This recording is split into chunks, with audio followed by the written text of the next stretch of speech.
All right, ladies and gentlemen. Hey, you watching Sports Talk with BWatts, along with Greg Setter and Steve Woodland tonight, and JR Boxing. Hey, we're getting ready to do the post game show. We want to thank everyone who's tuned in right now to hear what the fellas got to say about the post game show, the game between Colorado and Arizona. But before we do that, like I said, special thanks to the sponsor tonight, BetUS. They are proud sponsor of Sports Talk with Be Watch Now, along with Beautiful Blitz Creation. That's Christy Robinson. I showed you the shirt that she have available. All you got to do is just go in my community section on YouTube, and the form is there. All you got to do is just click on. Also go over there on my Instagram page, BWatts0, and you will find the information that you need right there. All right. Let's get the guys up. We're finna get ready to do this thing. All right.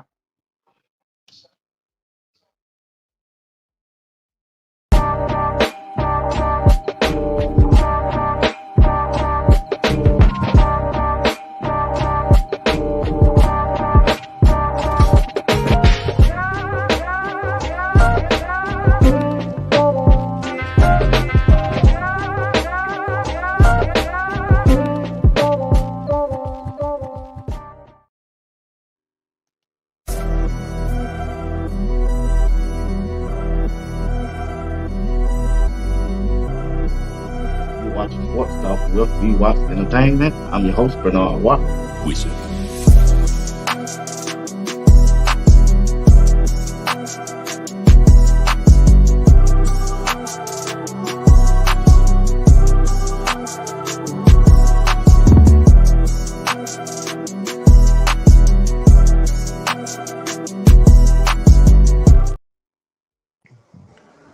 What's going on? What's going on, Doctor?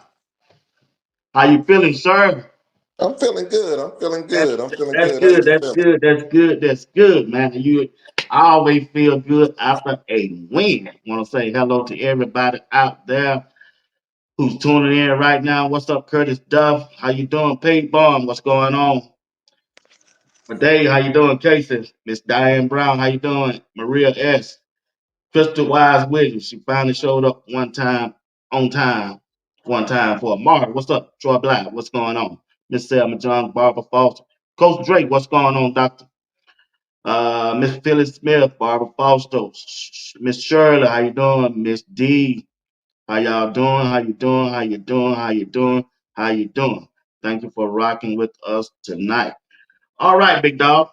Colorado won. I think they played a complete game. I think look like they're back on track, and I think uh, I think they were kind of upset at themselves by the way they played on last week, and I think they did some things to correct, and and it paid off this game. I know Greg said the daytime Buff showed up today. That he might have a good point right there, but I don't want to get in that tonight. But anyway, for as Colorado, what I saw is the defense. Defense showed up. The defense really showed up. When you look at the way that BJ Green played, he showed his dominance. Sam Oden, the way he played. Also, you got to give Shy a little bounce back, the way he played. Also, Block Bullet holding that Miller up. And I'm telling you, Hood is that dude. I don't care what nobody say. Colton Hood is that dude. And the defense really showed up. Shador had a good game. I'm proud of him the way he played. He had a couple things I wish he can correct, but hey, I ain't gonna complain. I ain't gonna kill him for that. And they ran the ball. It's something that we've been talking about. They ran the ball. Looked like they was committed to run the ball. I wish they would have ran it more, but hey, I'm just grateful for the win. So I start with you, Steven. Give me your outlook on the game today. At the end of the day, this is the only thing that happened today. They showed up and they showed out. They were physical. If you talking about the brutality, the only thing you saw going on today was this here. that medical tent. That medical tent was working today. And it Yeah. was working today because I was talking to my mother on the phone. And when I was talking to my mother on the phone, she hung up on me. And then I said, what? I said, what's going on? So I called her back.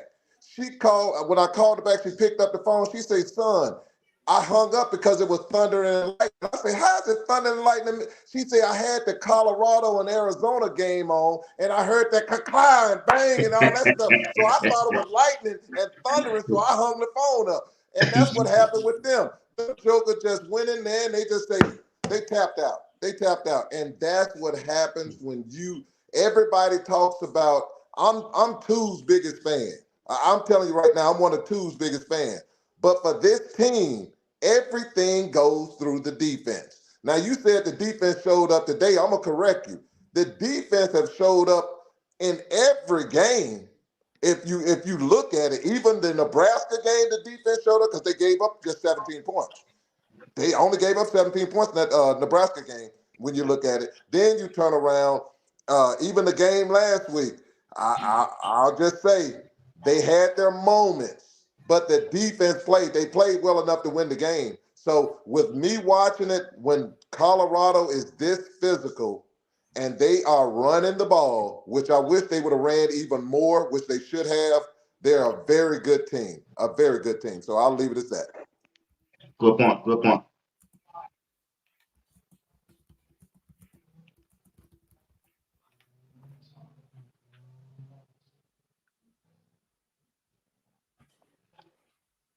BWatts, are you giving it to Greg?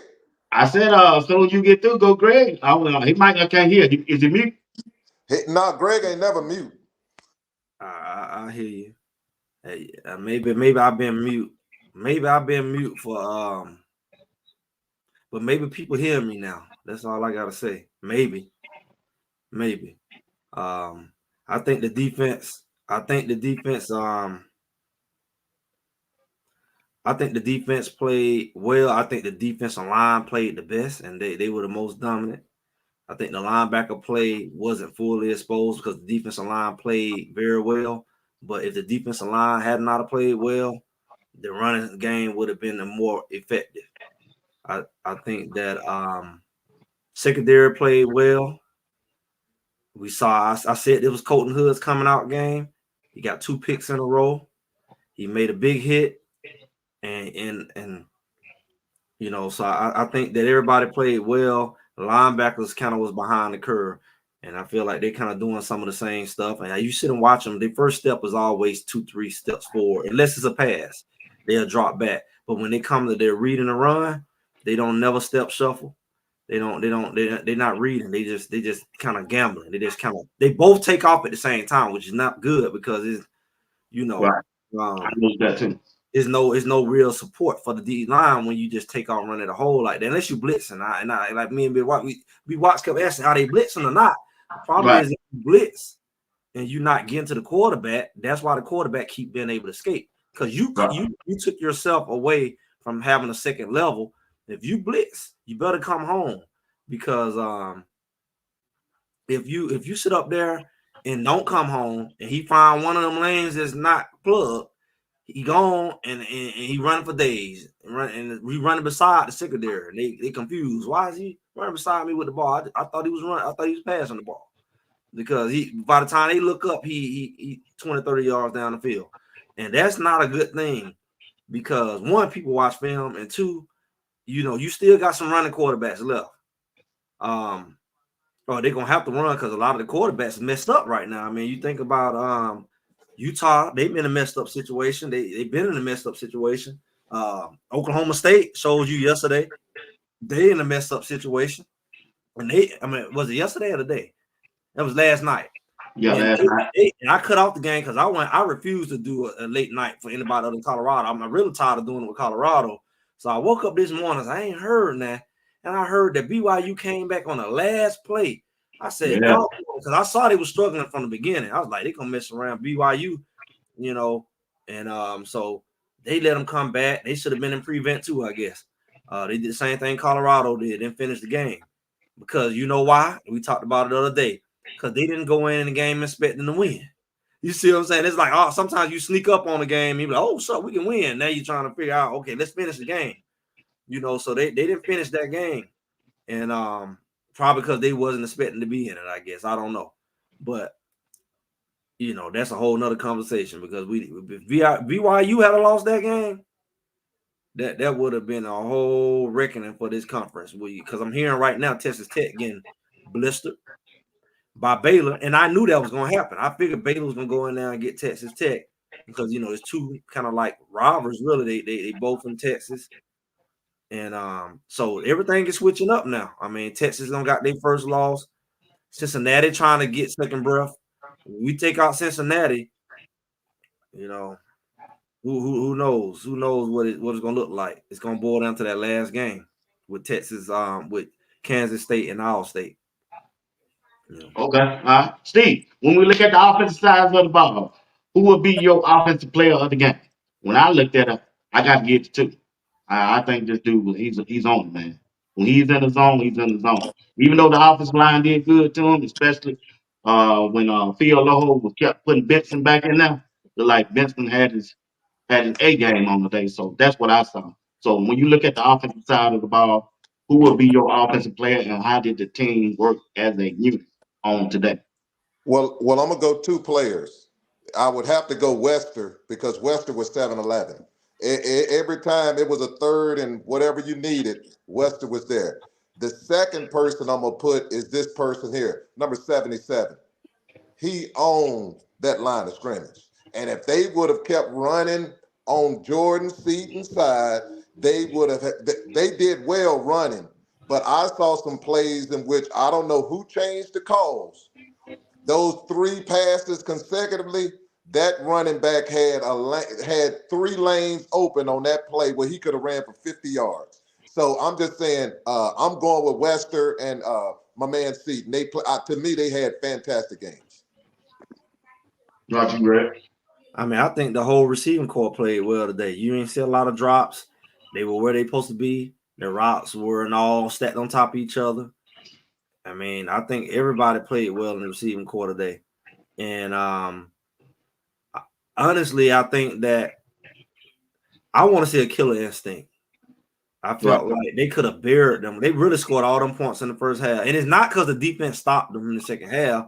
They just kind of took they put out the gas. They started doing silly stuff, weird plays, not finished. They got in the red zone like 2, 3, 4 times, didn't score, throwing interceptions, fumbling the ball. The center was doing weird stuff today.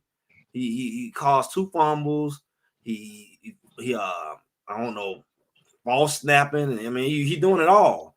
Now, I don't know what got into him today, but outside of that, I think that they left at least 2, 3 more touchdowns on the board, easy. Right. And I feel like from not even just from a stat standpoint, but just from a put fear in people's heart, they don't do that. They just content, like even with UCF, go ahead and finish that thing. Go ahead and finish it, but go ahead and strike fear in people's heart. Do like Indiana did in Nebraska. They just ran it up 50. That's what I want to see. I think they played well, but I think they kind of let their foot up off the gas because they knew they had won really by halftime. Because Arizona ain't have nothing. They defense wasn't on nothing today. Offense, I don't even know who showed up today. I mean, nobody showed up. Miller ain't showed up. They toast. They really are toast. So I think the offense really could have had put on a clinic from just kind of. I almost treated like practice. Like let's go work on some stuff, but instead they kind of got kind of sloppy. And I don't want that momentum to roll over into the next game. Your sloppiness, like stay fresh and sharp. But first half I think they did well. Okay. All right. Stephen, when we look at the defensive side of the ball, like I said, man, they had a lot of guys play good today. Starting with BJ Green. BJ Green yesterday, he's gonna be in the NFL, bro. I don't care what nobody say. BJ Green is a dominant force for Colorado, along with Hill Green. He played good also to me. And also coaching good, man. Like I said, Sam O played good. And Cameron Simeon Craig played good. I mean, they played good defensive wise. They didn't miss tackles like we saw against Kansas State. That was the main thing that I saw. I think they missed. I heard the announcer they missed by 23 to 25 missed tackles on tonight. This afternoon, they didn't miss about 4 tackles. That was the kind of key thing I looked at. And when the play of Hood, I'm trying to tell everybody, when he got that pass interference, you wanted that. He challenged that guy. You ain't gonna catch this ball. I take that 15-yard penalty. If he had been in on that last play at Kansas State, I keep harping on We that. don't talk about it. Ain't no way. Ain't no way he would have caught that He had ball. 3 picks. Yeah, and then he came back and showed he should be starting, bro. I don't care what nobody say, but they can do it how they want to do it. I'm glad to win, but Colton Hood, BJ Green, Sam O, them boys some dogs, man. Go ahead, Steve. Well, you're nailing it. I'll tell you what happens is this one here. When everyone does their job, it makes everyone look good.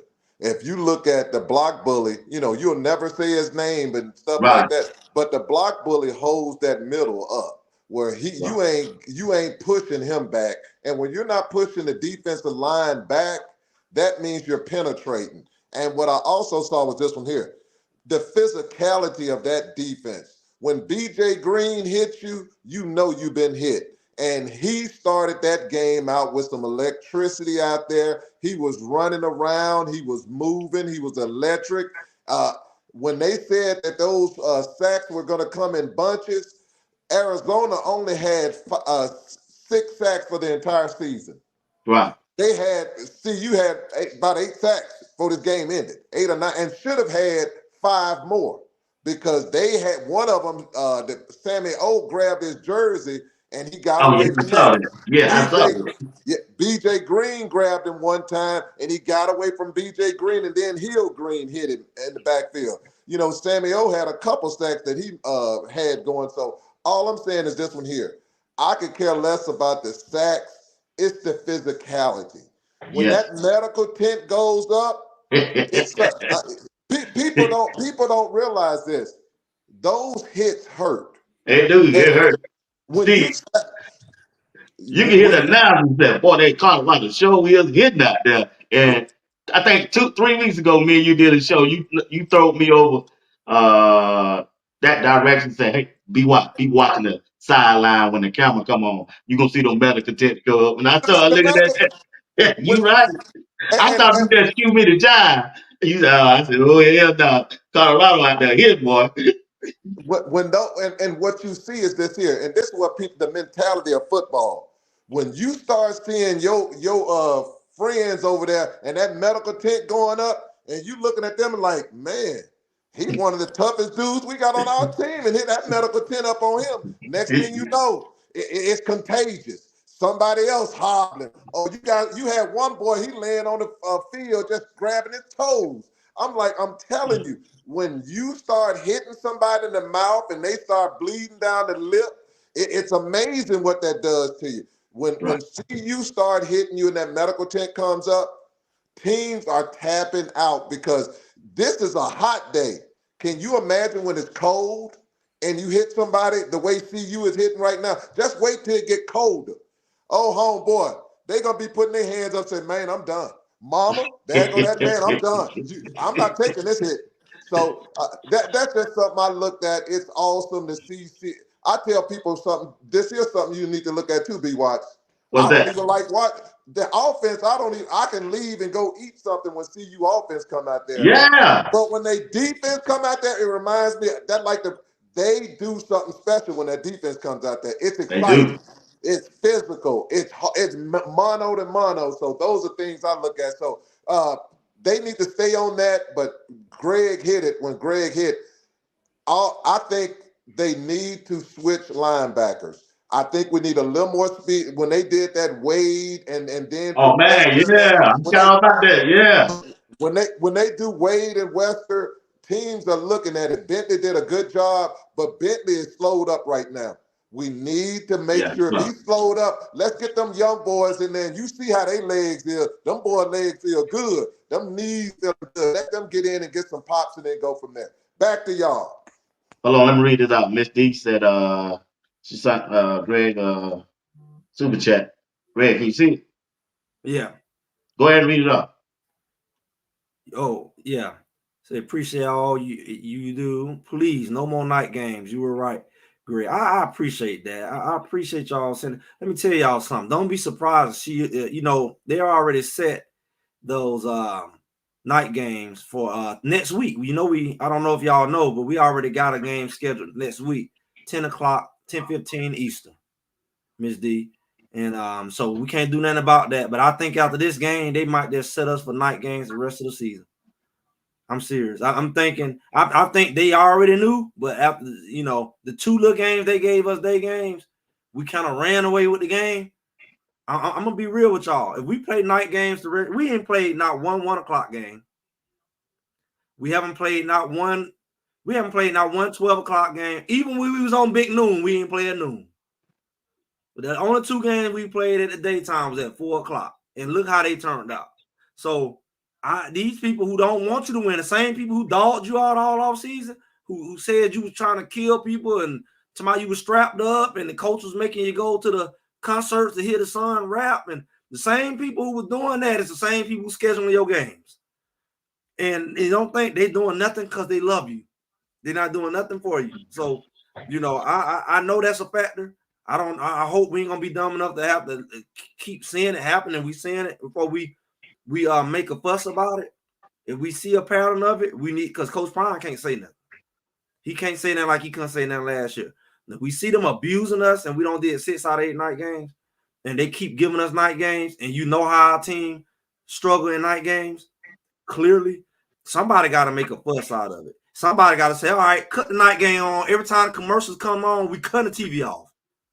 We'll watch the game and we cut the TV off. We're gonna kill your advertisement, since that's what you want to do.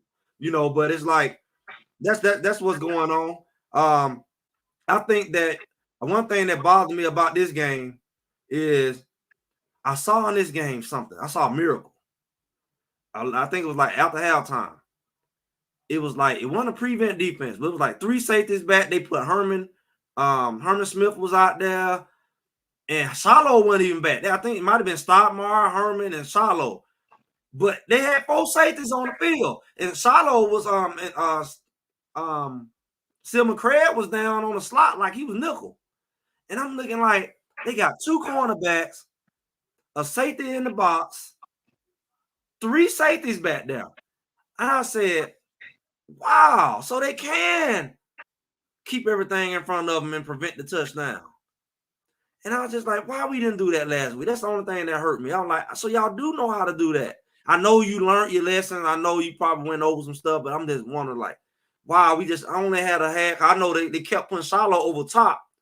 I know when Hood got that pass interference, he panicked because he must have forgot Shiloh was over the top.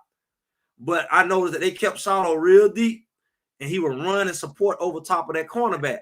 And I'm like, why we just didn't do that last week? That just kind of sent me back in like a relapse, like, because it's not like we lost because of something we couldn't do. It was something that we could have did. And I'm glad we saw it this week, but I only wish that they had did it last week. When we was up 4 and they had to score, while we didn't put them 3 safeties in there and dare them to throw it up top and get it picked off. Okay, it would have been an interception. All right. Man, also, I was looking at the special teams, Steve. Yeah, that being hell, man. Shit. I don't know if y'all overlooking them, boy. Ben and Stoudemire, they were down there hitting, boy. You hear me? On that special team. All of them was hitting. What y'all talking about this? Huh? Number 80 was hitting. The receiver was on he was hitting. Everybody was hitting on that kickoff team today. I'm just saying the ones that I saw. I was looking at Ben, man. Ben was down there. Boy. He down there tearing them juggles up him and Stoudemire. So when you look at the special teams, Steve, what did you see? What I did see is they made a great move. They switched my boy out, Wester out on the punt return. They switched Wester out and put Jimmy in, because what I've noticed, I'm like, Wester do a lot of fair catches. He does. Jimmy gonna run, so that way you can produce yourself some offense by putting Jimmy back there. That was smart. That's smart coaching right there. You need to look at stuff, recognize, and make that switch. Right. What I did see that I didn't like on special teams, we got to get somebody to kick that ball through that end zone, because they shouldn't be making those tackles, because you're going to play some teams in which you're up and they're going to take it 7, take it to the house. and those are get good field position, and you don't need that. That to me, that makes no sense. So in that department, we have to get somebody to kick that ball at the end zone. But since if you don't, what you're gonna have to do is make sure those young men do what they did today. They were popping, they were hitting today. I was excited about them. I saw them. They closed their lanes out correctly, and they made the tackle. So that was perfect on that one. And what I also saw with it, you really didn't see you wouldn't have seen any punting if they would have ran the ball like they supposed to on a lot of those plays instead of just sometimes going back and trying to go for the home run instead of going for the easy 5 and 6 yards in front of you. So special teams did a good job. We have to commend those young men because it takes a lot to run all the way down there going 100 miles per hour hitting somebody. That you got to, them crash dummies sometimes. So you got to go, you got to go down there. Yeah, you're right. That ain't easy. You People know, I think, know it ain't. Well, you get hurt doing that, boy. and your neck is on a swivel because you don't know who's coming to hit you. So they did a good job. I'm happy about that. We got they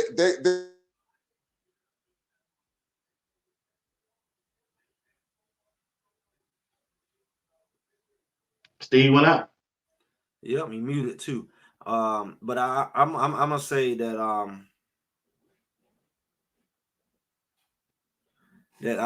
I think special teams did well. I mean that's a big thing. If you're on special teams, you got to be ready. You can't assume the ball gonna go in the end zone. You're on a kickoff team. You got to be ready to do what you're gonna do. We can't be afraid to kick it. If we want to kick it in the end zone, I don't know why we can't kick it in the end zone, but yeah, it's. I still feel like that. I know a lot of times when people win the game, they say, Mhm. "Oh, we had a one." Y'all wouldn't have said nothing. Nobody would have said nothing, and that's not true because I think that some of the tendencies can come back and hurt you. Right. It, and like we still was getting penalties and stuff like that we didn't need to get. You said Not you got finish. some penalty.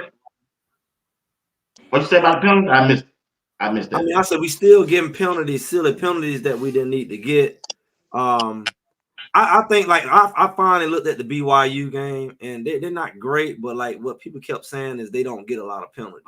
So I feel like our thing is not just focus on winning, but play a cleaner game.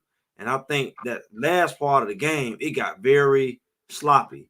It got not just penalties, but just the play calling got kind of sloppy. It's almost like I felt like they got impatient with the lead at times, as far as your goal at some point is to just possession, run the clock out, get them less chances to really kill their chance of hope of coming back, even though they couldn't come back. But you working on it. The key is you working on it. Like so when you need to do it's like practice. Right. A lot of people feel like when you get a lead, it's time to do dumb stuff. I'm like, we won anyway. No, now it's time to work on stuff. Like instead of working on each other in practice when you have speed, and I can work on it in the game. Like you said, you want to work on your running game, go ahead and work on it. If you want to work on certain stuff, go ahead and work on it. It's not the time to start being out of character and doing stuff you wasn't doing before just because you got the lead. Because one, it don't look good on paper, and two, it's habits. So I don't like the habits that will start to be developed. And like you run up the score 30 points and then you ain't score no more because you got in the red zone 3 times and like fumble the ball or throw interception or just don't get it in. Like I don't want you to have that habit because when you go next week, you're gonna need to get in the red zone and score. I want you to get in the habit against sloppy in the red zone. Or you don't know how good you are in the red zone. This, like I said, this is your time to work on it. Work on some packages or whatever, and some looks or whatever you need to do. Right. Put some backups in, whatever. Try to get some looks. They didn't do that, and that was really bothered me at the end. Okay. All right. What's going on, Jill? Oh, okay. My bad. What's up now? What's going on, man? What's up now? Appreciate it, boy. Hey, appreciate that, man. Want to appreciate that. I see Steve rocking ears. Appreciate you, Steve. Appreciate it. JR, when you look at the game, I don't heard Greg them output and Even they done gave some good punts. So what did you see in this game just in a while ago? I'll probably say a lot of things that's similar to what Uncle Steve and Greg already said, but it can't be overstated, right? Just playing complementary football, like that's what we wanted to see.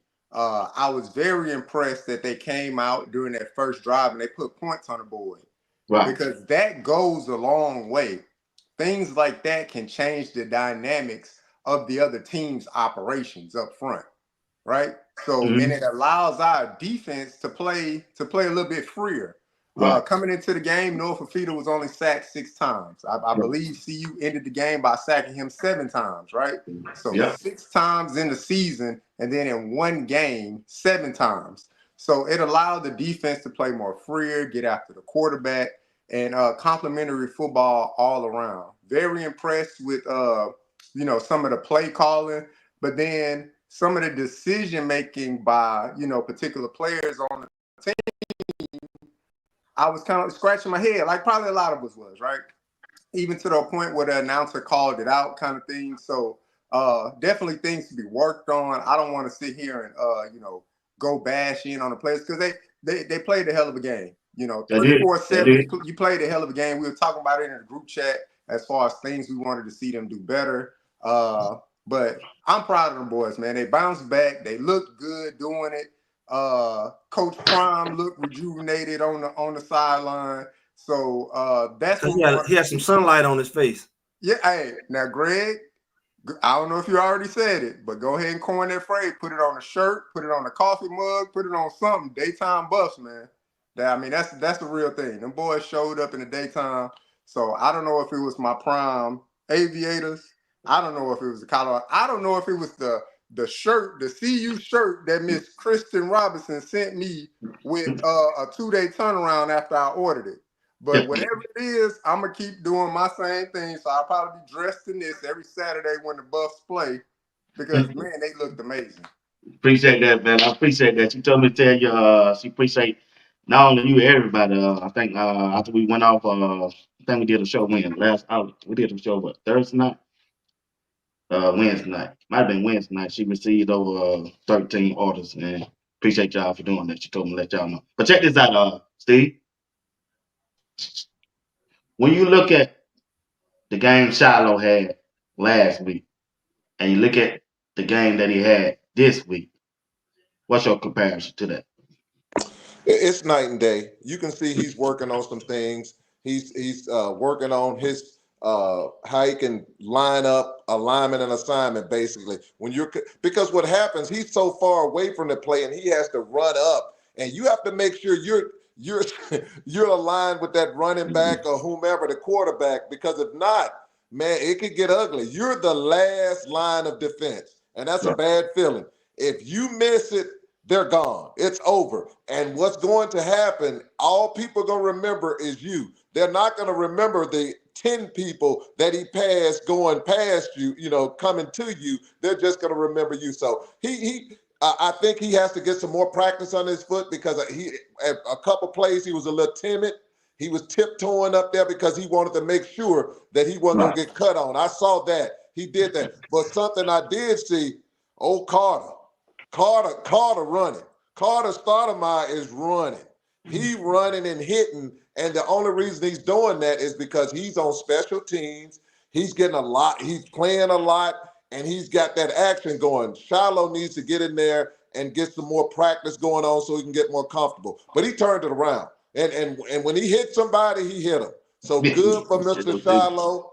Good for Mr. Sanders. We can criticize people all day, but I'm going to commend the young man because when you can step up to the plate and you can accept and say, hey, give me my lashes. I earned them. I was terrible. And then come back and then you perform. You need to get that man his props. He did what he's supposed to do. He did well. So I'm not going to criticize anything. He's just going to need more more routes. No, he's gonna have to get more plays on this belt, and the more plays he get on the belt, the better he's gonna get. I'm gonna tell people saying free Stoudemire, but he was part of them packages. It was some packages I saw him, all three of them out there on the field at the same time. Like, Yeah, I saw him too. Yeah. I'm like, all on. I'm out there, Shiloh, and it was some packages where 4 of them was out there. I seen Herman Smith out there. That's what I'm saying. Yeah, that's the defense they I need. know they could have stopped them last week. They could have put all safeties out there and said, "Go get them." They will listen to us, bro. They watched the show. They heard us. They heard Greg. They heard Steve. They heard JR. They heard us. Did you see the crossing routes? I was like, I almost fell off my couch when Welsh caught that crossing. Oh yeah, I'm like, it just makes too much sense. Bunch people up. Right. The only thing they haven't done, which they should do, they need to bring an extra lineman in. They need to bring an extra lineman. They need to, like Indiana. When you watch that Indiana game, man, that offensive coordinator can get it. He can flat out get it.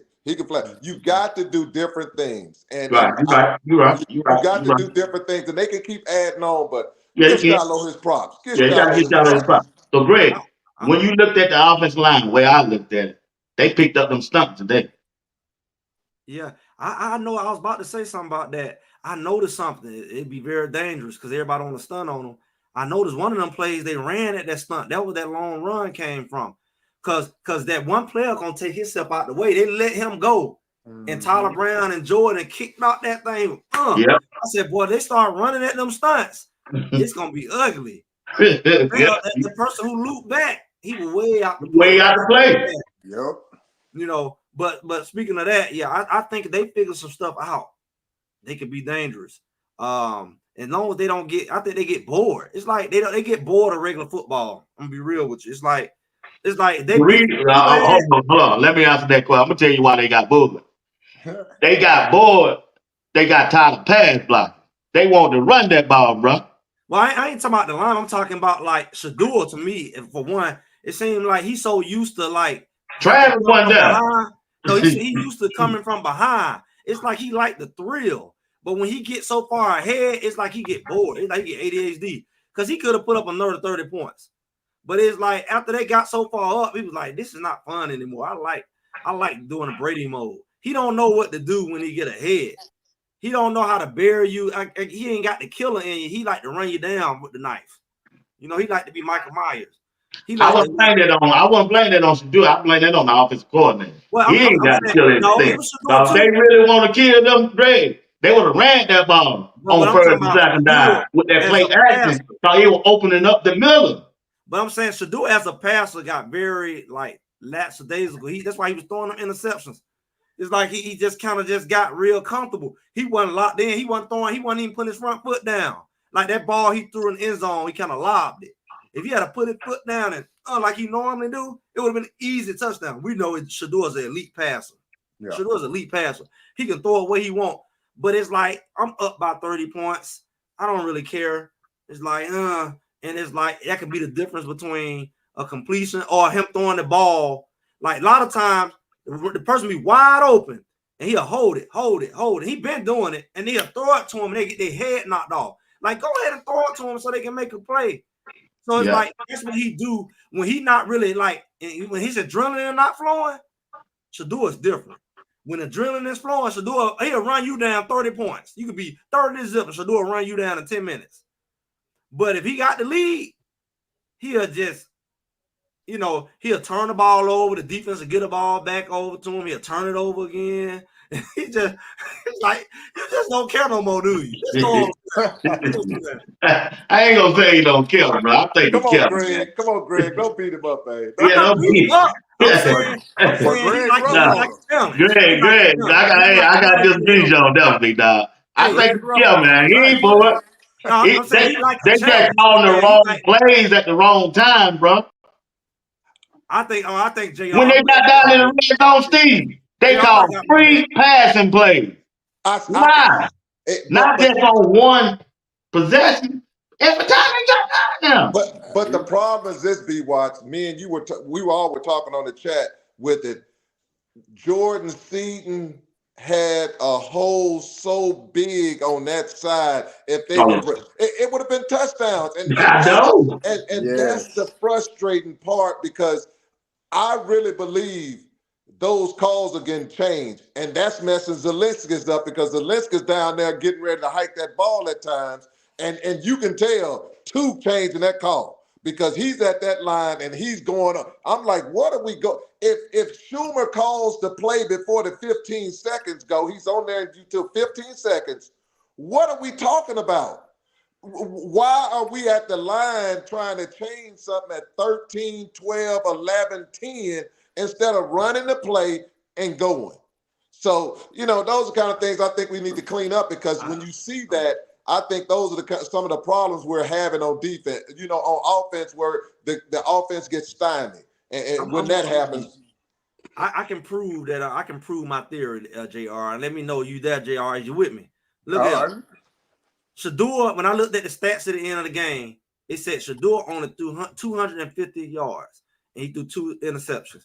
And if Shador was in a game like last week, he would have threw almost 400 because his lead came so early, he didn't have to work for it.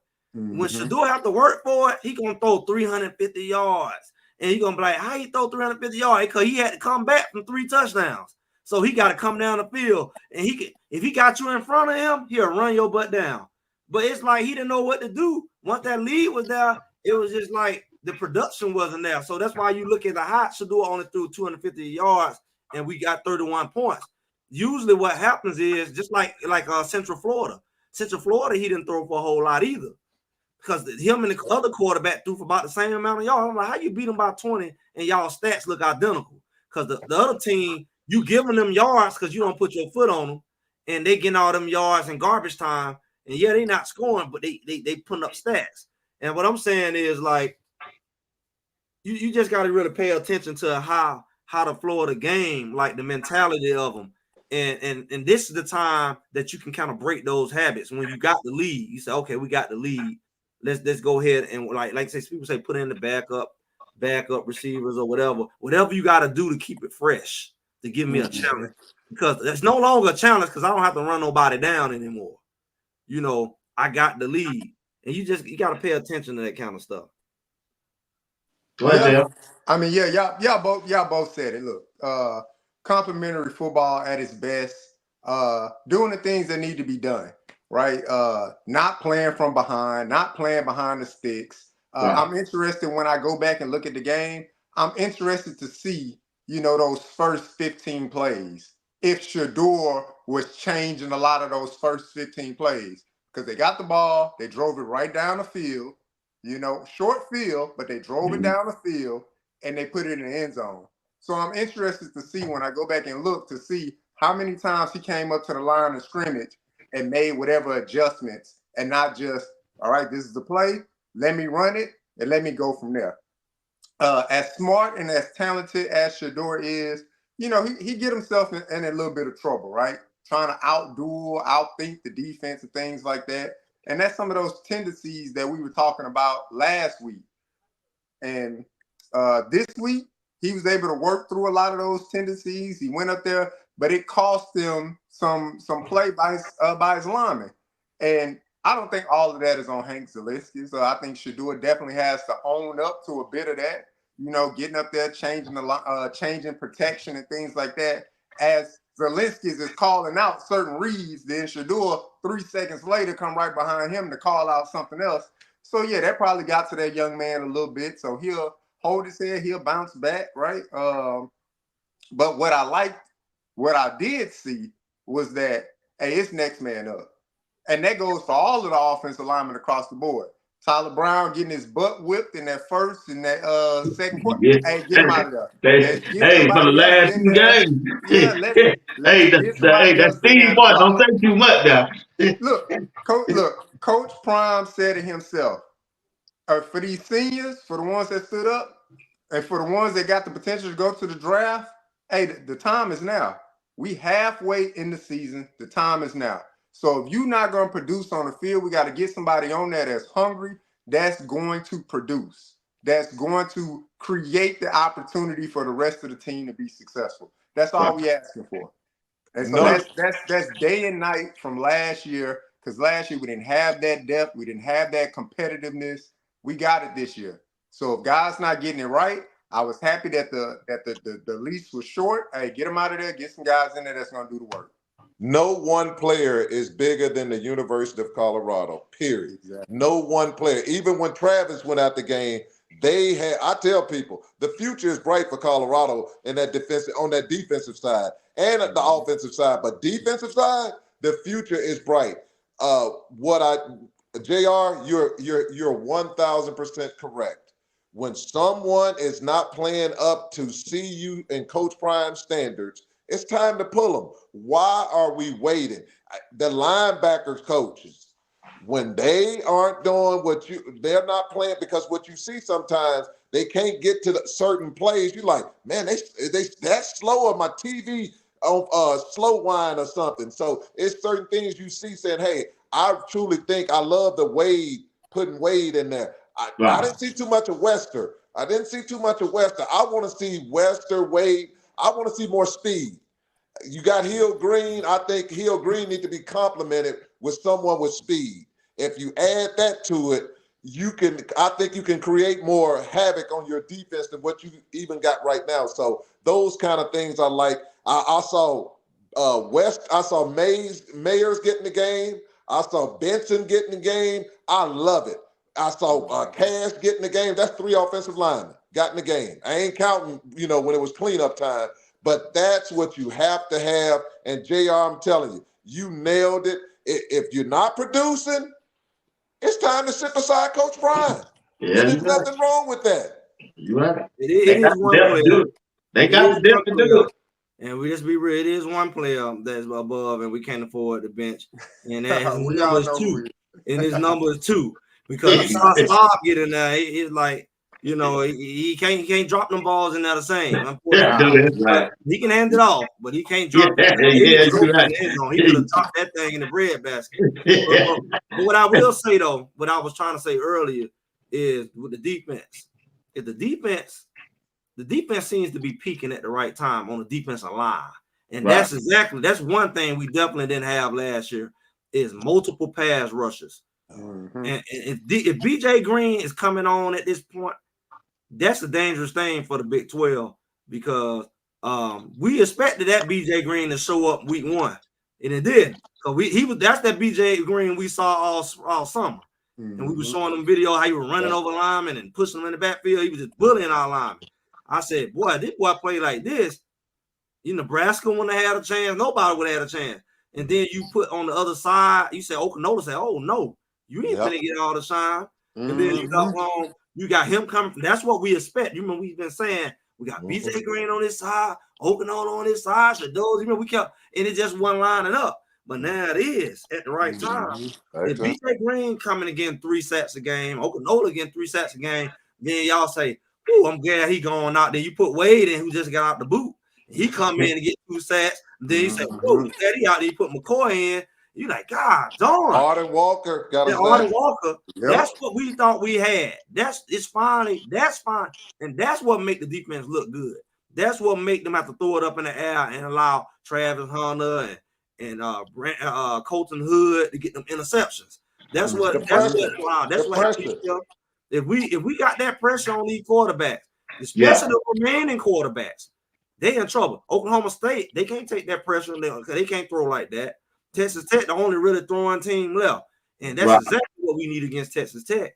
So we bring that kind of pressure. I'm going to be real with y'all. Outside the night games, which I'm watching, if we play like that, every game the rest of the season, defensive-wise, is going to look like this game.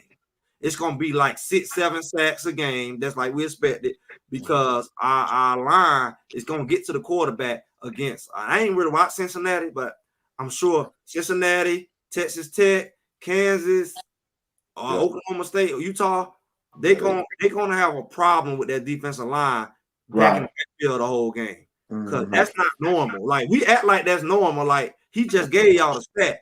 This team only been sacked 6 times this whole season. And they got sacked 7 times one game. It wasn't them. It was Colorado. Because name any other team that got, like we was tripping over 2 guys that was tearing us up in Nebraska, right? We ain't seen a team that got 2-3 edge rushers on rotational coming at you at the same time. Nobody has that. So Right. if the defense can build on that, it's going to take a lot of pressure off of two, because like we said in the beginning of the season, when we're like the defense only giving up 7 points, it's going to be hard to beat. Shador and the offense can play an average game and still beat you to sleep. I feel like they played an average game today. They did. I was just saying, they did. They did. Because of the defense. Now, if Y'all Shador defense. on all cylinders in the defense, they're going to beat you 50 plus every game. Yeah. Right. And that's what we looking to see. Then that's what we're hoping to see. Right. Right. Right. Steve, were you surprised? I mean, not just Steve, all of y'all. Were y'all surprised how the game started off? I think it was disrespect they did the offside kick on the. No, it's not disrespectful. You have to realize this one here. Until you start making that medical tent come up, you're going to get this foolishness. And that's the truth. What I don't know why people think stuff is so disrespectful or they did this here. If people don't respect you and then that you have to realize too, Arizona knew they couldn't stop CU. Arizona had their fifth, sixth string DBs back there. And when your DBs are at that level where you got that many injuries, they know they need as many possessions as possible. So you have to get the ball. You're like, hey, even if we kick it down there, they're going to drive it 80 yards. We might as well see if we can get it. And because I tell you what they did, they watched tape and they saw something on tape in which CU, they just go running straight. As soon as you get ready to kick the ball, those guys are running right back. And they saw that, but somebody fixed something on CU because somebody saw something like, okay, let me get on up here. The kicker kicked the ball short. Yeah, that's what happened. You didn't kick it far enough. Yep. But they saw something on tape though. If you've noticed against CU, these teams are watching our tape and they are making good adjustments. But what happens is this one here: it's the disciplined teams that take advantage of it. The ones who are not disciplined don't get those opportunities to take advantage. So I don't take stuff as disrespectful for me. What I do is this one here. You do whatever you need to do to win. It's my job to counter you and make sure I smack you in the mouth every time. Every time you do something foolish, I'm going to do what my boy did on Hustle and Flow. I'm going to whoop that trick, and I'm going to do it every time. And that's what they need to do. You go, what? How they do it on that? Whoop that trick. Whoop that trick. Whoop that trick. Why you crazy? JR, check this out. Are you satisfied with the rushing attempts and yardage that CU got? Here they go, the stats right here. Shador 7 attempts. I really don't count Shador unless on that's one of them. But still, they in the stat. He had 7 attempts, 6 yards with 1 TD. Dylan Hayden had 6 carries, 35 yards, no TD.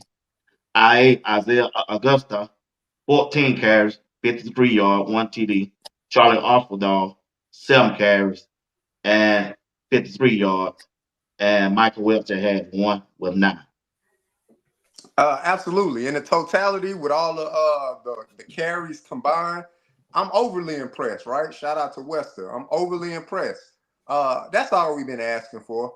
We 18 games into Coach Prime's coaching career here at Colorado, and he been telling us we're looking for a dominant performance. Outside of UCF, that was the most dominant performance that they have put together. And there's still work to be done, but that was a dominant performance. You went in, you handed off the ball. We literally had one running back on design run attempts with 14 carries. You can't ask for more than that, right? So great job by the coaching staff. Great job by Pat Shermer identifying his weaknesses and his tendencies, man. We need to play complementary football. We need to establish a run. We're not going to be dominant in the run. That's not going to occur. But if you running in a timely fashion, if you staying ahead of the sticks, that you can get deeper into your coaching bag of plays, that's going to help Shador. It's going to help those receivers. It's going to help the defense. It's going to help the whole team. So that's all we've been asking for. 18 games in, and in my perspective, this has been the most dominant performance from Coach Prime, the coaching staff, and them young men on the field. All right, go ahead, Greg, then Steve. I think if y'all really pay attention to it, let's pay attention to where we don't run the ball well at. And if you look at where we try to run the ball off between that center and that guard, we just run into a wall. When Charlie ran that ball, It was off tackle. It was between Jordan and I guess Mayers at that time. Our runs needs to be between the guard and the tackle, off that tackle. Every time they try to stuff it up the middle, they run into a wall. You notice that all our big runs, and we ain't running up the middle like that because we're not getting that kind of push from our center. Right. Our center is not giving us those, so he run into a wall because they getting so much penetration in the middle, or he not moving them. You're not moving. I don't know the blocking scheme or whatever, but our outside runs work because what they do, they bring some Smalls, Lavelle Smalls, and they help him kick out the tackle, and they kind of run like that. And Right. that's been our most effective run. Except that one time in the end zone, he should have turned up and got that linebacker because he tried to kick out a guy who wasn't really in the play, and we would have scored on that. But I think our most effective runs have been off the tackle, and if that's what it's gonna be, that's what it need to be. But we not only try to run up the middle of no gut, because we ain't got nothing up the gut. I think that's when Hayden be trying to run the most up the gut. You don't really see him run out the tackle that much when they give him the ball. So he can have 20 rushes for like 30 yards. But Greg, to me and JR, to me, with it when it's dealing with the run, I don't mind if you don't run, but you hit the running back in the flat, and I'm fine you with wide that. open every The play. flat, it gets to a point. He hit a couple, and he threw one to IA, and the sun was in his eye. That's one I would have never thrown because I'm looking at the sun is right in his eye on that one there in Arizona. But that's still cool. My point is this one here. That flat is wide open. And something else that I would ask two to do. Two, you can put that ball anywhere you want to put it. But you're going to have to recognize when you got Pearson in the game and certain receivers, your 7th and 8th receiver, you cannot throw that ball in those tight spaces because sometimes it ain't twos. I just know when I got certain players, I cannot do certain things because when you throw that ball in twos expecting you to be in a certain spot and you're not, they're not going to make those plays. So let's give those up. Go for the safe plays, the one right over the middle where the guy with the interception that he threw over the top. It's a guy who was coming right in that middle, wide open for 10 yards with days to run. Take the easy ball. I tell folks all the time, the small plays add up to the big plays. Take the small money. Small money adds up. You can keep getting pennies. You get enough pennies, it adds up to a quarter. It adds up to 50 cents. Then it gets to $1. Take the easy plays and keep it moving. We do not need home runs because what you've noticed, the worst thing I see sometimes when we score fast, it scares me sometimes because I know we'll get in that tendency. It's going to be a shoot. I don't want shootouts. We have a playoff defense. Man, we got a playoff defense. And hear me what I'm saying. People be like, oh, no, you don't. Let me tell y'all this one here. I watched Indiana today. I watched Army. You'll see Army, Navy, Indiana, and it's one other team. It's 6-0, the 6-0 group that people never thought were going to be 6 or 7-0. When you play disciplined football and everybody comes together and they come together as a fist instead of as fingers, you're more powerful. And that's what happens. When our defense is utilized as a complementary defense where it's saying, hey, offense, you're going to complement your offense according to that defense in which don't lose it. Take 3 points because if you get 3 points with that defense, and hear me what I'm saying. If your offense gets over 24 points, I got faith our defense gonna win that game. If you run the ball and cut possessions on that other team, that's the kicker now. Complementary football, run the ball, take possessions from that other team. They're not scoring every time on our defense. It's not gonna happen. I agree with Greg. Going into next week against Cincinnati, they're back at Folsom Field. What you expect and what you want to see? No, don't shake your head like you know what I'm gonna say. Why don't Hey, you no, say Greg, please don't go that route tonight. He's shaking his head. We talking about. I mean, we can't keep beating that day on, bro. That horse alive. That horse is alive and well. What are we talking about? So, what you expect as the game wise, the players wise on the field? What you looking for some things they need to do to win that football game against Cincinnati? I expect them to play defense like they played this week. I expect them. I haven't seen Cincinnati play. Oh, you ain't seen Cincinnati? I thought you took one of y'all said. Oh, that might have been Steve. Steve, you don't see Cincinnati? Ain't you? Yeah. Oh, I thought okay. I thought one of y'all. That's not went to you, You on Greg. mute, huh? I've seen him play a little bit. Yeah, you can. I watched I the mean, game my last. Go thing. ahead, Greg. Go ahead, Greg. Finish up. I mean, I'm saying like I said, that defense plays the way they play, they'll get any team in trouble because Cincinnati, from what I know about historically, they like to throw the ball. Mhm. And if you put that kind of pressure on the quarterback and stopping the run, I just hope the linebackers play well. Yeah. Because what would happen, that quarterback was escaping because there was no second level. Like, Right. stay your butt back. If you're not gonna make this, if you're gonna blitz and not get home, stay your butt back. Or don't leave running one running back. I mean, one linebacker back there because Thank you. he's like a safety in the middle of the Right. field. You go either way, and he's not that kind of quick. Right. And all the DBs don't ran off. That quarterback can give you a hard time. He can get first downs when you're on third and long and third and short, and your defense works so hard to let the quarterback go and get the first down. And they just gonna sit back and run like all the quarterbacks who done us, like North Dakota and all the quarterbacks in the beginning of the season did. Right. That's the only thing I can say from a defense perspective. Make sure that Colton Hood get the reps, and because he's really your next guy up as Travis not there. Yeah. And he gonna make plays. He gonna get better week by week. Offensively, the thing about the run game, I think it's a personnel thing. I think it's a lot of things, but they need definitely more than just little bit of running game from a standpoint of just getting 2-3 yards. They need to get more big play runs. That's what we see the BYU and stuff like that. They're not doing 2-3 yard runs. So you got to get to the point where you really gashing people. And when you do, that's when you get help over the top in your passing game. But I know y'all say it's a dead thing. But Cincinnati, I mean, who they just beat this week? Cincinnati was losing what I saw. They just beat somebody. Who did they I'm play not today? sure. I'll have to check the score. I'm not I sure. thought they were losing They beat Arizona State. tonight.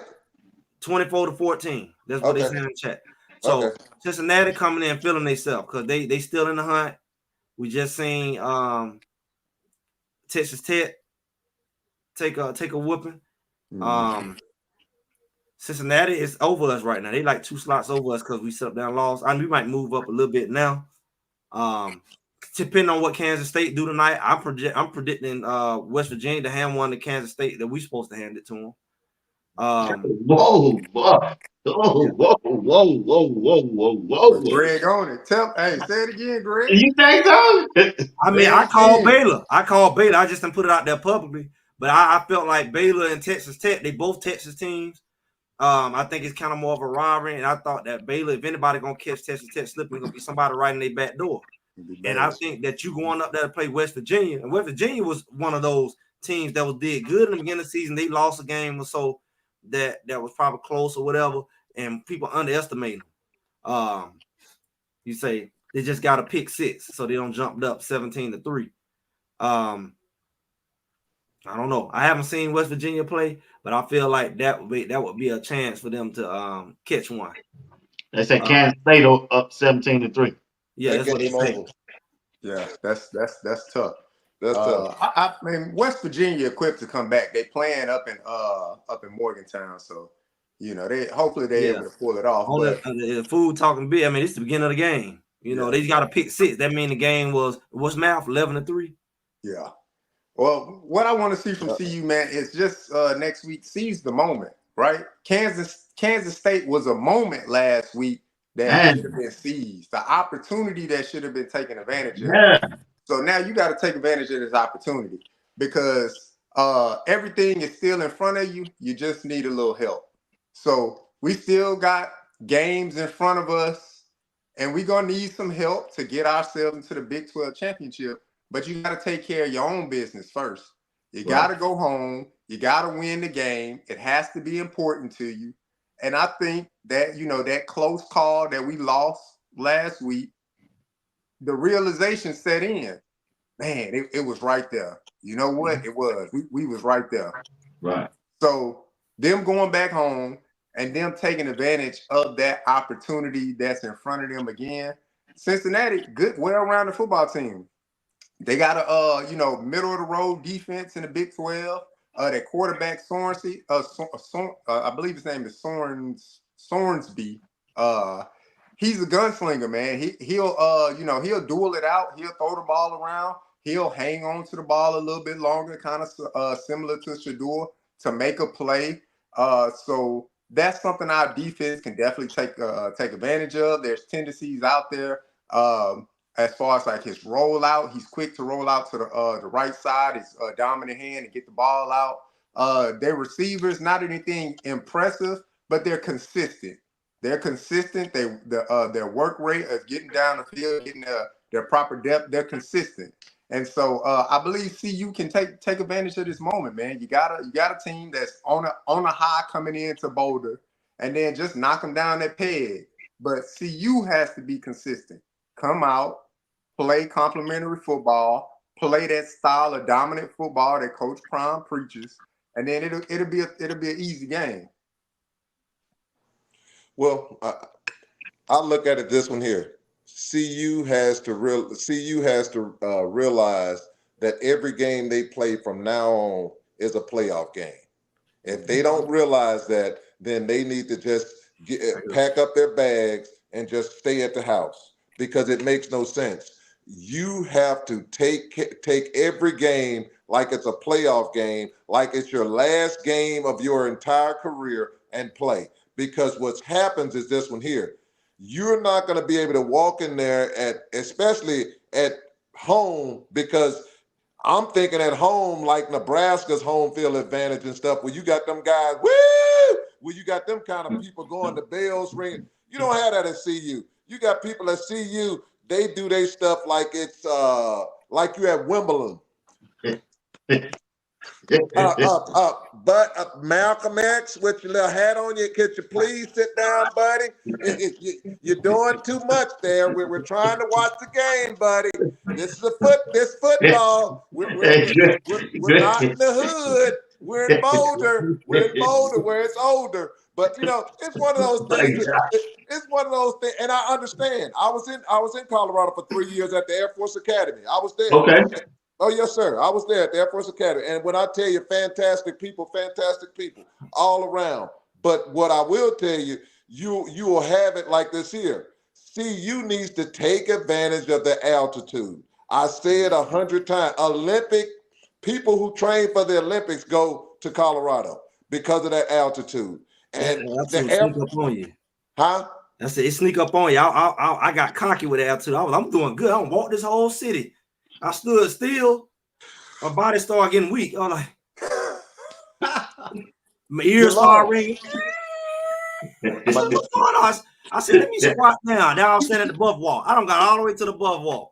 I'm like, I feel I'm ready to throw up. I get seasick. It's like I got seasick, all like that. Mm-hmm. And then Greg, that's a big question for me, Greg. So when you get out of your car, or however you got there, was it a long walk to the stadium? No, man, I walk, man. It's just all right. Y'all don't see. Y'all go check out my video blog. It's kind of so. I walked from my hotel to the train, the bus station, which was like half a mile from my hotel. The bus, but I didn't feel nothing. I'm like, yeah, this ain't bad. So I got the bus took me into downtown Boulder. Mm-hmm. So downtown Boulder is like right on the back of the campus. Then you walk in, got Boulder High School. I didn't realize that's pretty much like how FAMU got the high school right on FAMU campus. Mm-hmm. I kind of went through the campus. I'm like, oh, this is where they film well off. Then I got into the campus, and then I kind of walked around the campus. I was there early, like, where everybody at? So my silly self, I walked around, did some video. I walked all the way back downtown. Cause I'm like, where everybody at? I went back downtown. Oh, shoot, dog, man. I'm talking junk. I'm like, I can get out there. So I went back downtown, ain't feel nothing. Everybody was there. It's like they came out of nowhere. It was like purple everywhere. I'm saying like, so this where everybody at. I mean, it was like Pepsi dust flying everywhere. It was like weird feathers. It was like that kind of stuff, sprinkles. And I'm like, I'm looking for something to eat. And I'm like, it's just a weird little thing going on. They had a little gypsy music going on. So I went and got something to eat. I'm like, let me get some water because I ain't had no water. So I'm like, maybe I don't want to be dehydrated. So I got some water. Then my sister said, walk all the way down. I'm trying to find Sprouts. I walk all the way down and wrap all the way back around the Folsom. So I pretty much know the city. I don't walk it. So I start telling myself, oh, I can be out here with these boys. I'm feeling good. I ain't tired. I start feeling myself. I'm going up hills. I'm not breathing hard. I'm literally saying this out loud. Man, I got over there to the above wall. I'm standing up, right? I guess I should have stood still. Because once I started standing still, I started feeling something come over me. I'm like my hands got tired. I'm switching hands. I'm getting weak. And like all the while, I'm like, do I need to sit down? I'm starting to think, do I need to hand the camera to somebody next to me? So I squatted down. My ears start ringing. I'm like, what is going on? And then it went away. Then I stood back up. And then it came back. I squatted back down. I said, if I was on the football field, I would have to get tapped out. That thing hit me like that. I said, maybe I did too much. Like I must have did too much. I had walked for like 5 hours. I ain't want to because I had got there like 3. Because I got there early. Because I'm like, I didn't know what to expect. So I'm like, maybe it's gonna be some people tailgate. The camper was dead. I didn't know everybody was downtown. I would have stayed downtown when I got there. I heard them came to the campus. I had to go back downtown to get something to eat and everything. Then I stayed there and I said, let me get back up here to the tailgate. And I didn't make, I didn't the buff walk. So I got back for that. And I guess I was exhausted by then or something because I was like, it kicked in like boom. Got some good content, if anything. Good content. Got some good content walking around. Yeah, I got the content, but I like, man. I kept telling myself, you heard me on the camera, because Rod the man was out there. He was like, I need to sit down somewhere. Before I fell, I said, I need to hurry up and get this buff walker. I want to sit down. I guess my mind had already knew. Right after that, I started getting weak. I started getting like nauseous. Like I was on a cruise ship. You know what I'm saying? How you woo. I'm like, I don't even throw up. I feel like I'm about to throw up. Like you saw them players. I thought about all them players like Kamani and all them were throwing up. Everyone, I'm like, why are they throwing up? I felt like if I was a throw up type of person, I probably would have threw up on the buff wall in front of everybody. Like Greg said, I was throwing up on the buff wall because I felt like. So I know it can hit, at the worst time. Then after that, I walked the stairs in the stadium. That's when I started feeling winded. I was like, oh, them stadiums they be running. I was like, I don't want to run them stadiums. I was walking upstairs inside the stadium. So I don't want that kind of spirit body to go out there, man. I don't want that being. I maybe did too much. But my legs was weak. You would have thought I had ran 100 stadiums, but my legs had got heavy. I was breathing hard. Once I got in the stadium, I said, let me help him get my seat. I'm not moving. Steve, will Colorado defense show up against Cincinnati? And what do you expect from Colorado from the defensive side of the ball? I expect dominance. I expect Colorado defense to come. They're going to be physical. If you listen to Coach Prime when he's talking to those young men, he's telling them this their last shot for a lot of them. This is these are your last 6 games. Now it's 5. And then you got the playoffs and stuff like that. So what I look for is this. I don't do no what ifs anymore because the defense have shown me out of the 7 games that they played, they've shown me that they're going to show up and they're going to do well when they're out there. So the results are, yes, the defense is going to show up. Yes, the defense is going to have that medical tent picking up. It's going to be ding, ding, ding, ding, ding. And then we got another one here, boss. We got another one. Ding, ding, ding, ding, ding. We got another one here. They going to have some patience because once you go, we got people talking about the danger zone. It's the medical tent zone and the danger zone. They all go. They all the same. When you get in the danger zone, you got to go to the medical tent. That's where they got to Yeah. go. Yeah, So okay. they got to go. So with that being said, I look forward to the defense doing that thing. The only thing I will ask is the offensive coordinator, look in your bags of tricks. Quit doing those running plays. I hate to see running plays where you know you're not going to get anything. And Ray Charles know you're not going to get anything. Get the scheme. Let's get a little more scheming.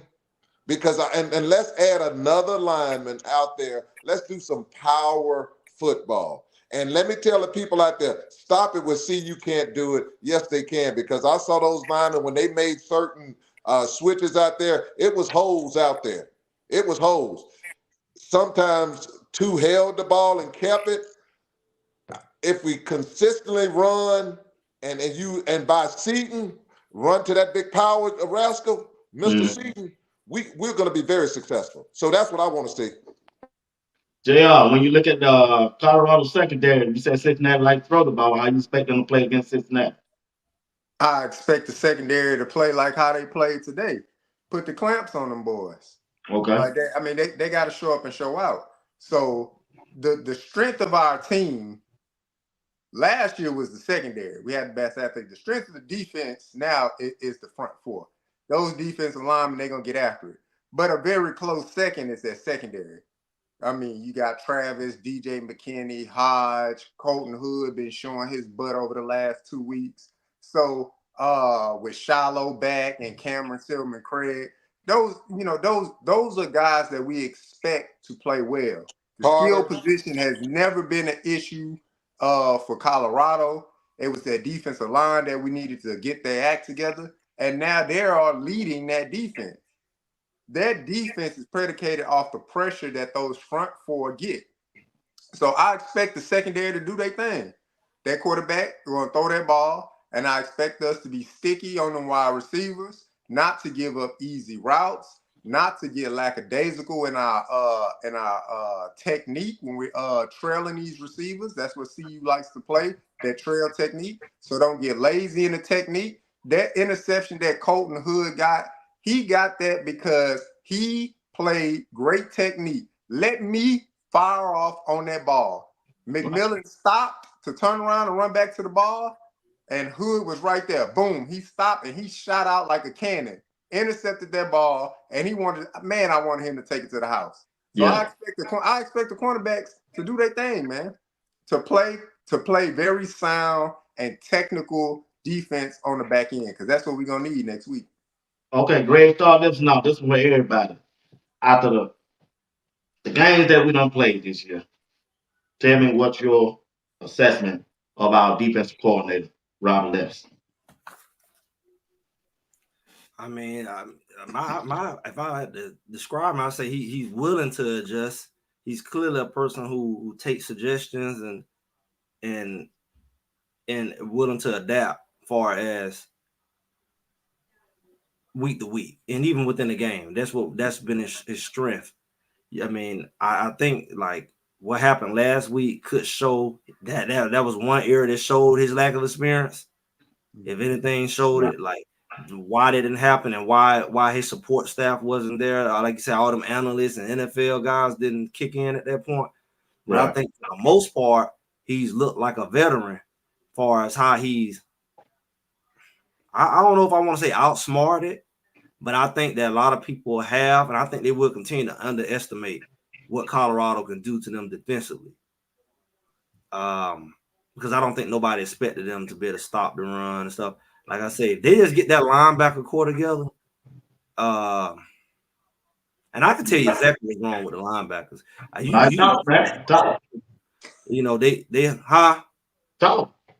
No, I'm just saying, like, you watch their first step. Anytime you look at a linebacker, let's look at their first step. If they show a tendency of taking 2 steps forward on the snap,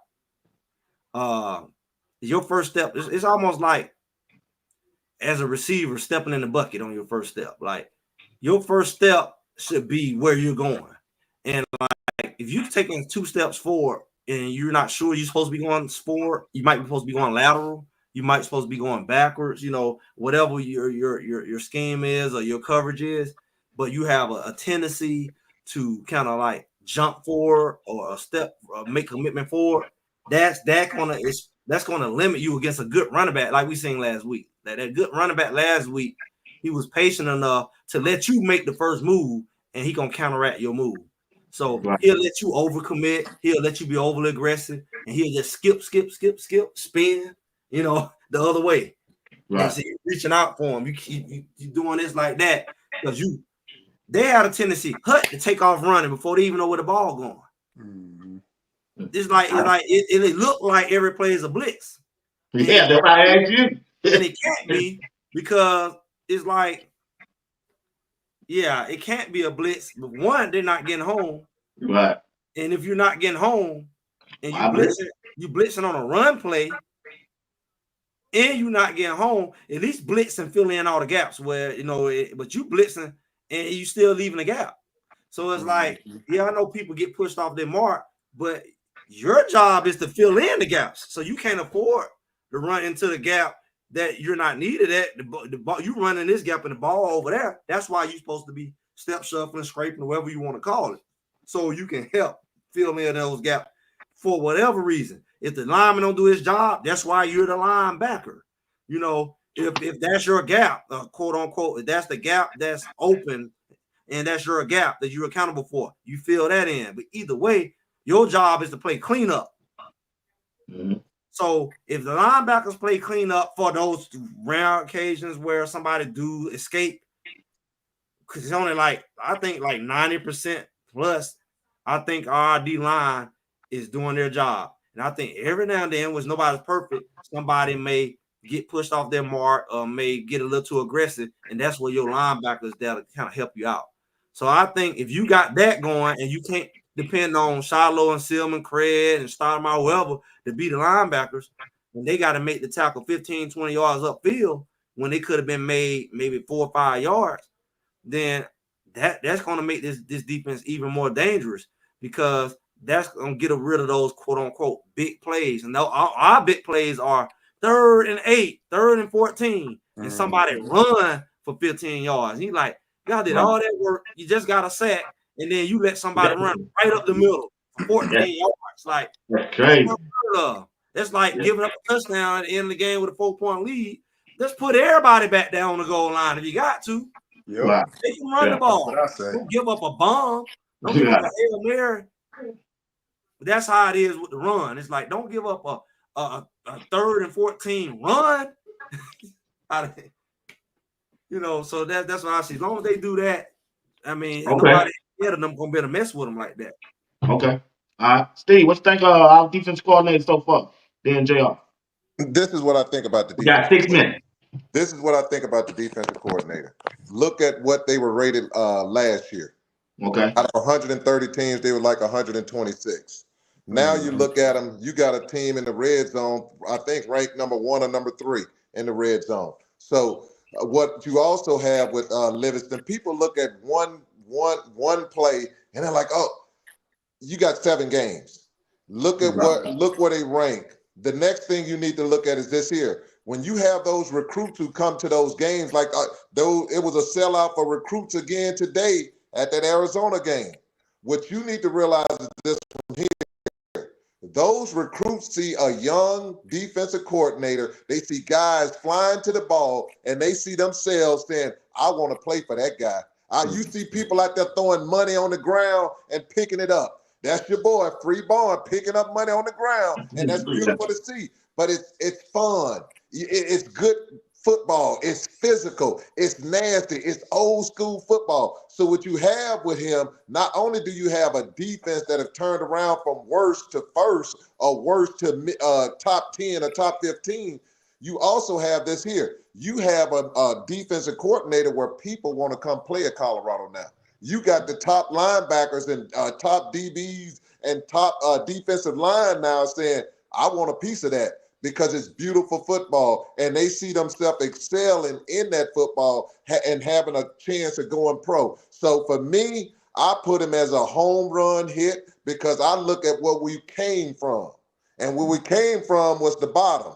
Now you at the top and you're still complaining. You're not going to have Ray Lewis's or the Chicago Bear 85 defense. You're not going to have that. That ain't going because they let them be physical, where they can hold people, grab them. The only thing that happens to our defense, which people don't mention, watch how many holes that they should have called when they were holding those defensive linemen and those defensive ends, which they should have been sacks. But they're letting them get away with a lot of holding. But I'll leave that alone because I'm not. No, you're I'm right. just. I saw that today. They get a lot of that today. It gets to a point where it gets boring when you're like, come on, dude. They held that dude. They pulled the dude's shirt off on that. But I digress. That's out of Barnes. Yeah. I digress on that one. But what I will tell you this one here. The future is bright in Colorado, and it's because of that Robert Livingston. Thank you, sir. Good point. Good point. Go ahead, Joe. What I'll say is this. Somewhere around there, around 130th ranked defense last year.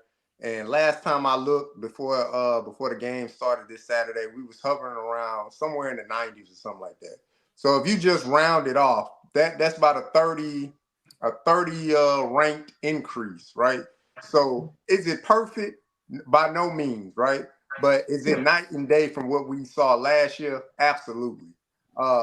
His adjustments we spoke about the adjustments from games 1 through 6 up until last week, man, how he was able to make adjustments from game after game, halftime, coming in, and the defense looked completely different from what they did in the first half of those games when we won those first 4 games.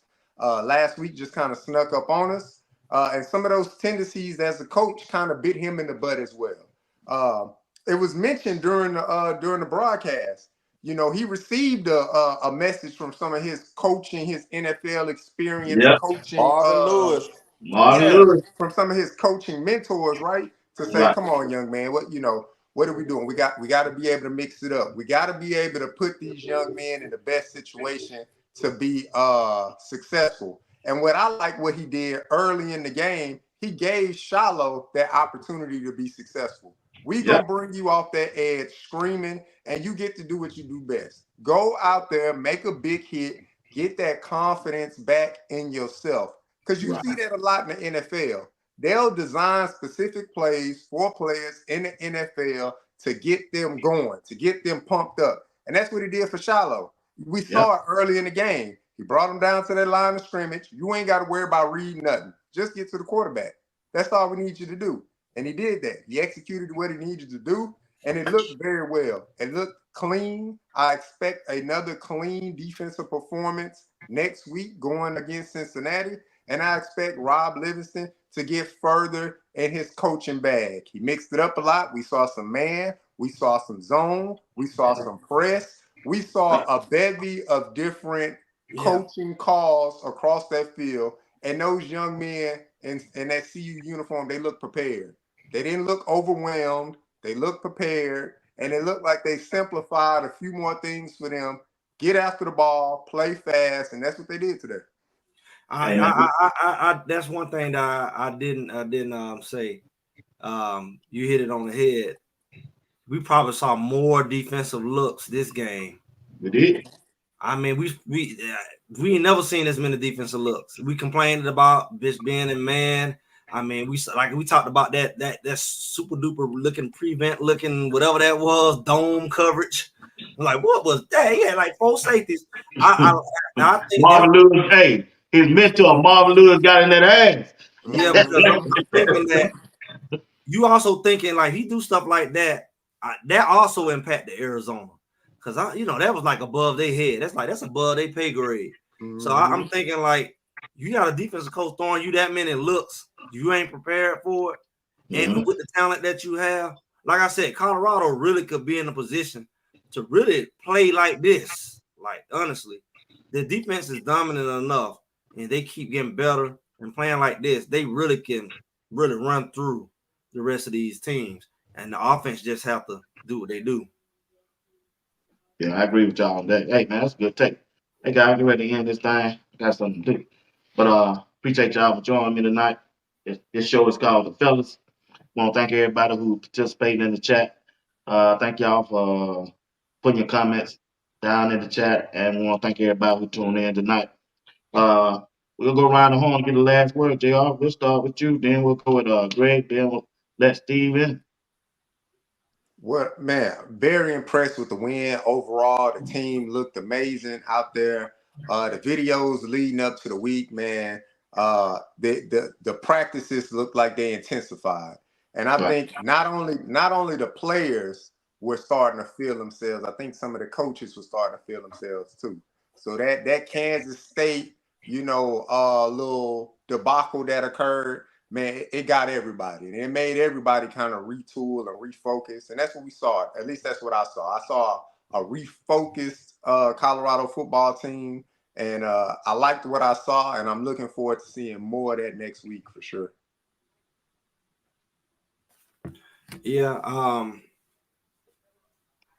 I believe that Colorado is in a good position. And I mean, I always felt like they was in good position. It just wasn't in control.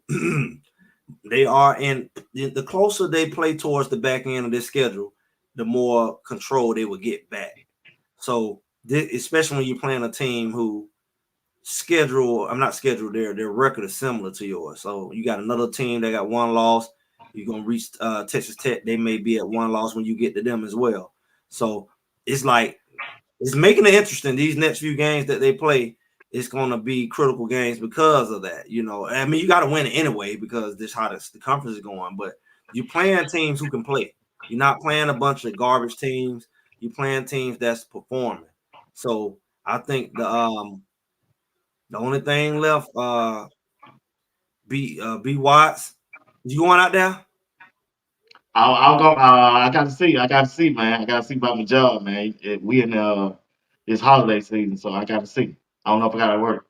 I'm gonna try to get you and I'm gonna try to get all of y'all. I'm gonna buy the ticket. I got to see. But I'll talk with y'all probably about Wednesday or Thursday. Let me tell you something. Let me know. I'll be out there. I can be out there. Let me You tell gonna be you out there? something. Let me tell you something, man. Colorado. Hey, all that walking you just told me, it discouraged me, man. No, I did that. I ain't doing that crap no more. I said I gotta call Steve because he been out there. I said, man, I did all that walking. I was getting content. If y'all go check out my video, but I was getting content. But and I got out there way early because again, the dumb game was at 8:00. If it was a regular game, I could have did my content, got there, been done. But I was just stalling around and moving around more. But Colorado, BWatts homeboys. Hey, flip the schedule this week. That's all I gotta say. Flip it. Well, I'm not playing no more. I'm telling you, flip the schedule. Now I don't know how many times it's gotta happen to you. Coach Hart, that's for you. That's for you, Coach Hart. All y'all, flip your schedule. How many times I gotta be right? We ain't got time for ego. We trying to win. Flip your schedule. Go ahead, Steve. We want to thank all the people out there in podcast land, but this here show is for all the haters out there. You got to wait one extra week to get your hate in. You can't come out there and tell me, oh, see you. Boy, they ain't going to know what to do this week. They ain't going to know what to do this week. They got to go and they got to tell each other, man, oh, yeah, they played well, but, they did this here and they did this. The haters going to hate, and I thank the haters, because if it wasn't for haters, it wouldn't be great. You need people to hate on you. They help you out. They keep you focused. They keep you on the up and up. They make me keep moving in life. But I want to thank them because they got one more week to go. See you, I thank you because DraftKings will be hitting me up next week when you do your thing against Cincinnati. I need one more. When you do one more, DraftKings will have the Woodland Foundation gets stronger and they grow. So I thank you for that. It's the Woodland Foundation. It's the Woodland Foundation, because once money comes in there, my nature attracts money. The fear of lack has been broken and has no power over me. Hey, big dog. Let me interrupt that. DraftKings, man. Go bet US, bro. But hey, I'm gonna hit. But I couldn't get to them. I couldn't get to them, and not until they came and put their name on the show. Now I get to go. That will help the Woodland Foundation, because once they give those lines out there, the Woodland Foundation will utilize that to ensure that it grows, because it's all about growth. But thank everybody out there in podcast land, because like I tell people all the time, ladies and gentlemen, boys and girls, children of all ages, BWatts, Greg said it, J-Bots, and Steve Woodland proudly presents the greatest podcast in the world. That's what we are. That's what we do. So all y'all, thank y'all. Hit that like button. Keep doing what you're doing. And BWatts is back at you. We ain't even no baby oil. This show. No baby oil this show. That was Wednesday. What crazy? That's why I try to let him go first. It's after 9. It's after 9. Hey guys, I was at work, man. I was at work, man. You know, I try to be the first one when I get in the break room, make sure I sit that TV. I make sure I get it off Fox. I said, no, we watching YouTube. I sit it, put it on the show from last time, and I walk out. I can hear him in that last, man. I said, I'm gonna go in there. I'm gonna come out the office and go ahead and see what they laughing at. And guess who's up? Goddamn Steve. Call your mama. Call your mama. That's exactly what he did, though. That's exactly what he did today, didn't it? I said, man, we just heard that big old roar, man. I think about 50 people in there, right? I said, man, what they laughing at now? I looked through there, I said, call your mom. Call Greg dancing in the dark. They said JR the quiet one. They said JR, you need to loosen up. I just try to keep the peace. I try to keep the peace. He said, Salt Lake said, he the peace and happiness. He the church boy. I said, yeah. He quiet boy. He quiet boy. Hey, hey, she my supervisor, but she my lead. She said, he keep hanging around Steve and Greg. He gonna cut up too, ain't he? I said, ain't no telling, man. But one thing, when I talked to my sponsor, Tristan, she loved it, boy. She ate it up, boy. So they was laying in the bed just laughing. But once again, man, like I said, I appreciate y'all, man. I appreciate everybody who's been rocking with us tonight. Hey, man. Like I say, man, they won, man. That's the only thing I can say. They won. And I'm glad they won. That's the main goal, just to win the game and make the correction they need to make. And oh yeah, we can talk about the coach staff before we go. Let's go around and talk about the coach staff. What y'all think about the coach staff before we go? Start it off, JR, then Greg, then Steve. They look great, man. They made the adjustment. What y'all think about my boy Andre Hart? Put old Wade out there. Hey, we saw a lot of fresh faces out there, but overall, man, the coaching staff did good, man. I think they broke a lot of tendencies that they displayed, over the first 6 games. They broke a lot of tendencies, so it looked good. Aesthetically, it looked good. The way they put up points, the way the team performed. Coaching staff looked real good, man. Looked real timely. It looked like they managed certain situations really well. I like how they how we were able to end the third quarter. We ended the third quarter on a high note. So overall, to me, it looked good. The coaching staff was pretty impressive. Go ahead, Greg. I mean, like I said, I think the coaching staff and the players are identical. They trying to figure each other out. They were learning to work together. It's not easy to work with grown folks or people, period. You got egos, you got different mentalities, and so you just meet somebody and you just jump out there and you in the fire. I know that's not easy. I don't deal with it. So for them to work well together, look like they work well together, and I think over time, if they can work well together, it will show. Because you got different parts. You got the D-line, the linebackers, corner. They all have to come together as a unit. Like Stapp said, you got to come together as a unit. So I think they look like that defensively. I don't know offensively what it is, but if the offense get the clicking, the defense get the clicking, this is going to be an interesting finish to this season. It's going to be exactly what we said from the beginning when we said they're going to go 10-2, this and that. And when we said all that, all the people laughed. Now it's doable. Why they was laughing? Even with the silly loss last week, it's still within that was the floor. Right.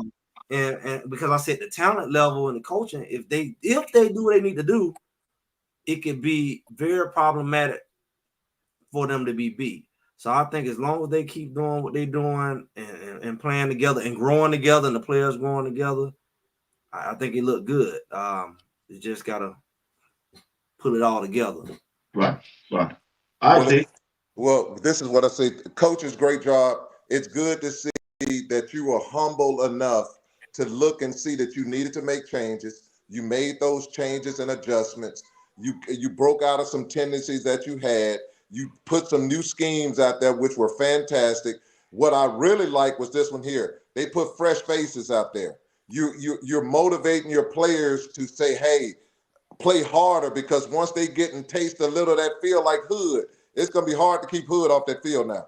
He done tasted that. It's going to be hard to get Wade off that field because he done tasted now. It's going to be hard for Wester just biting at the bit. I need to be back on that field. So coaches, you got their attention. But what I need you to do, great job, but you need to go back and look at this game and look at the second half and figure out what you didn't excel on and fix it, because that's the things you need to look at. Don't look and say we dominated what you did. I look at it as, hey, we need to fix things. And the more things you look at and say, hey, we need to fix instead of we did things perfectly, the better you're going to get as a team. The champions always look at things this way. Champions look at this way. It's always something I can fix. Even if I do a perfect game, I can look at something. That pitch there should have been a home run because I put it in the wrong place. Look at those things and then go from there and keep advancing. But good kudos to you to be humble enough to say, hey, I can get better, and also put the emphasis on your players that they needed to see that KSU whooped that booty good enough to let them see they need to get better. And that's a good thing. So great job on them. All right, fellas. Hey, appreciate y'all. Y'all have a good night, man.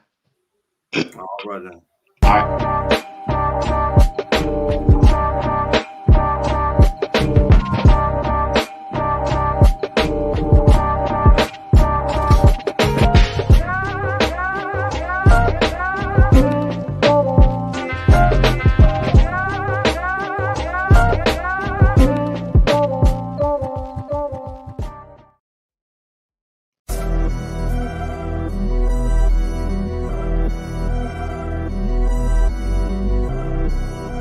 Watching sports talk with BWatts Entertainment. I'm your host, Bernard Watt. Whistle.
Run to the fire! Let's go up front! We need y'all! Let's go! Hey, we talked about it in Nebraska. You don't want to be the little brother no more. You want to show all these motherfuckers what we're about. Right? Let's go 3-0 right here. We'll score again, and we'll be down the rest of the night. Who you busy? It's where you show them who you are. Here we go. Oh, shit! Yeah! Let's go! I just want to tell everybody, we get a lot of flack about me being in the portal and all right now. We've got 3 freshmen on offense that's contributing. We got Jordan Seaton, Michael Welch, and Draylon Miller. So don't let anybody out there tell you we're not recruiting high school players. We're recruiting elite high school players to come here because we're looking for guys who can play immediately. We're not looking for guys to come here in red shirt and sit on the bench and play. We're looking for guys to come here and play now. Because we got 3 days to get the run game right, and we're going to do it at all costs. We can't win a game the way we need to win a game until we get out of our own way and run the damn ball. So lineman, you got to move your feet and use your hands. I'm tired of seeing hands down by your nuts. Get your hands up and put your hands on guys, right? Move your feet and use your hands. Running backs, be disciplined with your pass. Quit cutting back so fast because the second level just falls back and tackles you. Press it. If we're trying to run outside zone, try to run outside. Even if it looks like it's not going to happen, then you can cut up. And then quarterbacks, we've got to do a better job of carrying out our pace. That all contains it. Running back, our receivers keep pressing on the perimeter. Keep blocking your guys. Just hit somebody and knock them back. All right? Because once we start doing that, we can throw the ball all over the yard. Right? But we gotta make yards on the run to help make the rest of that stuff go. So it's less about these dudes.